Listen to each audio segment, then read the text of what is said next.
if I'm going to let it go, I at least want to hear it the way, I would at least want to personalize it before I let it go.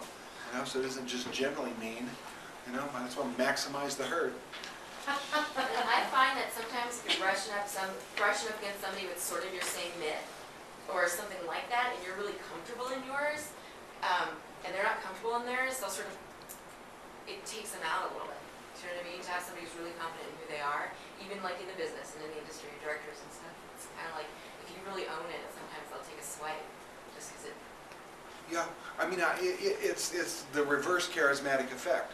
Sometimes your comfort threatens people in their discomfort. So. And that's part of it, it's part of that owning the space too.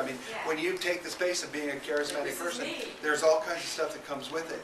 You may ease up the whole room and make everybody feel better about being themselves, and you may threaten some people who really are uncomfortable being themselves, and they may act out, and that's part of the space you ask for with the charisma that you own. Bye, honey.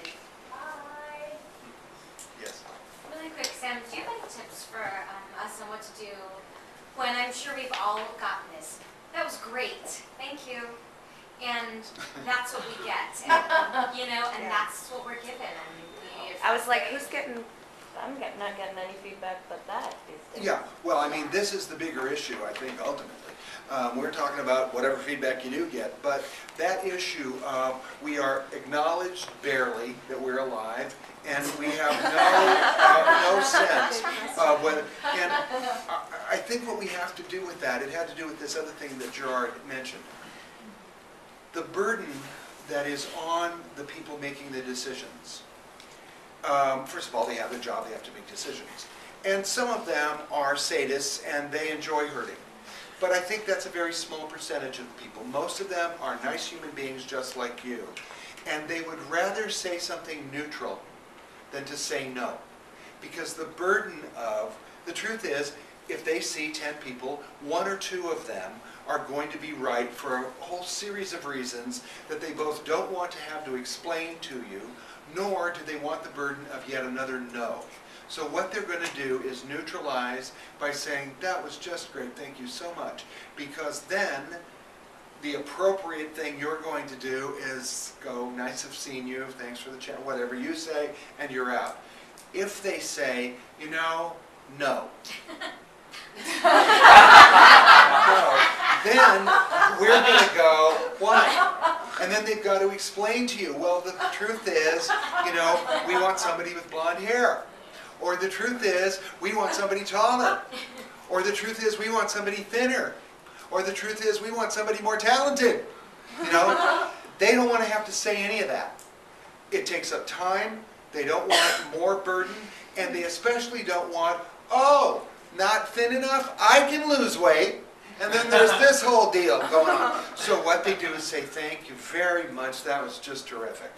Now, I think how we have to accept that is by understanding that any other option, but yes, notice how you're perfectly fine with, that was great, you're hired, you don't need any more than that, right? But that was great, thank you very much, leaves this chasm of what do I do? What do I do with that? I think what we do with that is say, that's the best that person can do to say no. That's as far as they can go, and actually, ultimately, if I had my choice, I'd rather have it's great, thank you, than no. So it's frustrating because we think there's some feedback that might be useful to us. The reason they hesitate there, and I can tell you this as a manager, my clients go, I want feedback, I want feedback. As the moment I give them some feedback, they go, well, they didn't tell me. Oh, yeah. And then the argument would start, and I said, you wanted the fucking feedback. Now you want to argue with the fucking feedback. Now we're wasting a lot of time. So that's another reason. It just isn't worth it. It's not worth it. It's very frustrating on our end. Now, I think there are ways to get a little bit more feedback. One of the ways is to get them out of the no moment, and the next day to write and say, I really enjoyed it. If you ever have time to let me know your feedback about it, I would be interested in that, and somehow allow them to know that you're not going to then write back and go, well, if you'd only mentioned she was from Pennsylvania, I would have worked on an accent. If they know it's not going to ensue a negotiation, then you might get. But in that moment, in the no moment, they've got to move on. That's what happens. And I have no further tips than that. Did you have something you wanted to say, Jim?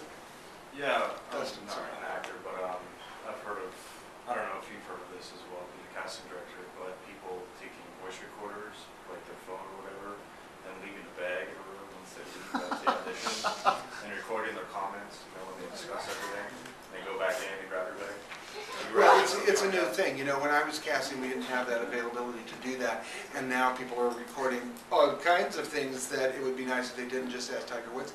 So, we live in an age where people, and I think that is one way to get the comments. I think it's also one way to never be invited to that office again. Because if I were a casting director and I later on heard that my comments in an office were played back anywhere, that actor would never cross my threshold again, because my privacy would be invaded in a way that I would consider really wrong. Unless you say, do you mind if I record your comments? Then they have the option to say yes or no. But, if you're going to do that, if you're going to sneak recordings of comments, I would make sure you don't go home and play them, or you don't play it to your best friend, because what I've noticed is there are no secrets that can be kept anywhere in the world under any circumstances. So, that would be the danger of that. If you ask, if you say, hey, I have my phone, I'd love to hear what you have to say, then, and they say, of course, no problem, then of course it's fine. But I think the sneak is just an invitation to trouble myself. Well, I think, this idea of getting feedback from people in your auditions or in your performances is useful, and I love this idea of putting it into some sort of way that you can digest it a little bit more easily. It's the reason the spectrums of behavior are there for everything. But something we do in Sam's acting class a lot is, how did that go for yourself? And I've gotten really good at knowing that was 85%. I could have had a little bit more there, or that was it, I hit it, and who gives a shit if they don't want me after I did that kind of work. And so I think that there has to be some sort of a balance between the feedback that you give yourself and the feedback that you allow other people to give to you, or at least to give it any weight. Well, and I also think, frankly, that we have a little too much investment in feedback. I think you've all learned the making love feedback thing. Don't ask how it was. Don't ask them. Better to just don't say, how was that for you? No, it's going to open up a kettle of worms that you don't really need to open up. Better not. So I think that this reliance on feedback really betrays just what Jen was saying. My inability to assess myself. Please fill it in for me. Please tell me I'm okay. And I think all that is festered by this incredible amount of approval need that's built into how we are graded, how we survive in the world, how we get raises, how we get into college, all these things that are so approval oriented. And we all get so freaked out that our ability to assess ourselves is right out the window. And I think as an artist, you have to have some of that, because you have to feel satisfied with the work first. Very often the reasons you'll go in and do great work, and the reason you aren't cast has nothing to do with the work. It has to do with the leading man happens to be 7 inches taller than you, and we just don't have the technical ability to capture you as the leading lady. It's technical. There are things that have nothing to do with anything feedback. Grow 6 inches taller, but that feedback isn't very useful. So